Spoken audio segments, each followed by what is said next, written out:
નમસ્કાર મિત્રો, વેધર ઇન્ફોર્મેશનમાં આપનું સ્વાગત છે અને હું છું પરેશ। ખાસ કરીને આજના વિડીયો આપણે માહિતી આપવાની છે માવઠાની। અમુક જગ્યાએ વધારે પડતા વરસાદની શક્યતાઓ છે કે કેમ, અને બીજી વાત કરવાની છે વાવાઝોડા વિશેની। સંપૂર્ણ માહિતી આપું। સૌ પ્રથમ તો હું આપને એ જણાવી દઉં કે છેલ્લા 2-3 દિવસથી મને અનેક ફોન કોલ્સ એવા આવ્યા છે કે પરેશભાઈ વાવાઝોડાની અમે વાત સાંભળી રહ્યા છીએ, આ શું છે? તો પહેલી ચોખવટ એ કરી દઉં છું કે તમે XYZ ગમે એ પ્લેટફોર્મ ઉપરથી સાંભળ્યું હોય, અત્યારે અરબ સાગર કે બંગાળની ખાડી બેમાંથી કોઈ પણ જગ્યાએ કોઈ જ પ્રકારનું વાવાઝોડું એટલે કે સાયક્લોન સક્રિય નથી, અને આ સિઝન છે એ સાયક્લોનની સિઝન પણ નથી। મોટા ભાગે આ સિઝનની અંદર ત્યાં વાવાઝોડા ન બનતા હોય, અને અત્યારે પણ કોઈ જ જગ્યાએ સાયક્લોન કે વાવાઝોડું છે નહીં, એટલે વાવાઝોડું ક્યાંય આવવાનું નથી, એનાથી કોઈ ડરવાનું કે ગભરાવાનું નથી।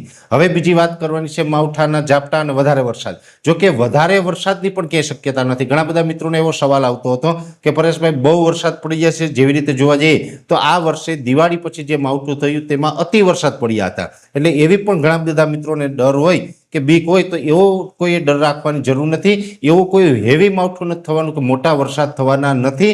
જ્યાં પડશે ત્યાં છૂટાછવાયા ઝાપટા જ પડવાના છે, અને એ પણ 19 અને 20 માર્ચના રોજ, એટલે કોઈ મોટું માવઠું થવાનું નથી। ખાસ કરીને જોવા જઈએ તો જે સાચોર વિસ્તાર છે, આમ તો ગુજરાતના તમામ વિસ્તારો જે છે એની માહિતી આપવું, પણ એક સાચોર વિસ્તાર છે જેની પણ આપણે ઘણી વખત માહિતી આપતા હોય, ત્યાંના ખેડૂતો પણ આપણે રેગ્યુલર જોવે છે।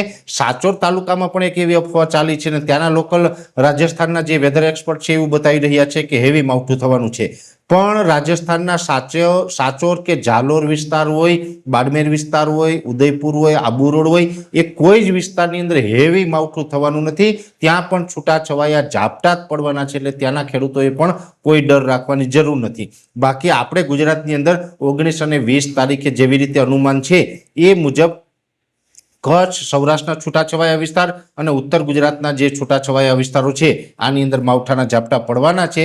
જો કે આ માવઠું છે એ પણ છૂટાછવાયું, સાર્વત્રિક નહીં હોય, છૂટાછવાયું હશે, સામાન્ય માવઠું હશે, જેની નોંધ લેવાની છે। એટલે માવઠું અને વાવાઝોડા વિશેની ખાસ આ વાત હતી। બીજી વાત એ કરવાની છે કે આ વખતે તાપમાનમાં કાંઈક અલગ બદલાવ આવવાનો છે। સામાન્ય રીતે જોવા જઈએ તો 9 થી 13 માર્ચ 2026 દરમિયાન આપણે એક હીટવેવનો રાઉન્ડ જોવા મળ્યો, જેમાં 40-41 ડિગ્રી તાપમાન થયું હતું। 14 તારીખથી જે આપણું અનુમાન હતું એ મુજબ તાપમાનમાં ઘટાડો પણ થયો છે। પણ હવે આ જે એક માવઠું થવાનું છે, જે આપણે ગઈકાલના વિડીયોની અંદર પણ ચર્ચા કરી કે વેસ્ટર્ન ડિસ્ટર્બન્સ અને અસ્થિરતાને કારણે આ માવઠું થવાનું છે। હવે આને કારણે સ્વાભાવિક રીતે તાપમાન ઘટતું હોય છે, પણ 18, 19, 20 અને 21 એ 4 દિવસ માટે તાપમાનમાં જે ઘટાડો થશે એ મોટો ઘટાડો થવાની શક્યતાઓ છે। ખાસ કરીને અત્યારે જે ઉનાળો ચાલી રહ્યો છે ને એમાં પણ હવે આપણે માર્ચ મહિનાનું ત્રીજું અઠવાડિયું છે એ પણ એક પ્રકારે ચાલુ થઈ ચૂક્યું છે। હવે ત્રીજા અઠવાડિયાની અંદર સામાન્ય રીતે જોવા જઈએ તો તાપમાન કદાચ નીચું આવે તો પણ 30 ડિગ્રી કરતાં નીચું ન આવતું હોય, 31-32 ડિગ્રી તો રહેતું હોય છે।